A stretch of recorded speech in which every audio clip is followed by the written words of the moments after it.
سورہ اخلاص یا سورہ توحید قرآن کریم کی 112ویں سورت جو مکی صورتوں میں سے ہے اور 30ویں پارے میں واقع ہے۔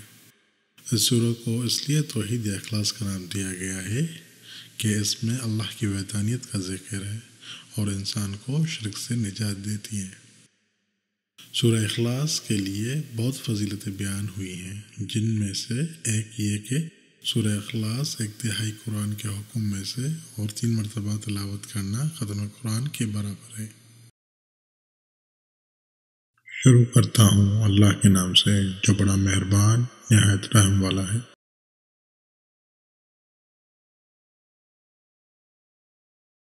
آپ کہہ دیجئے کہ وہ اللہ ایک ہے۔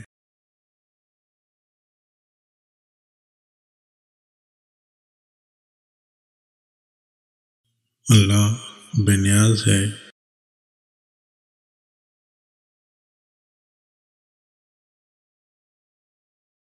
نہ اس کی کوئی اولاد ہے اور نہ وہ کسی کی اولاد ہے،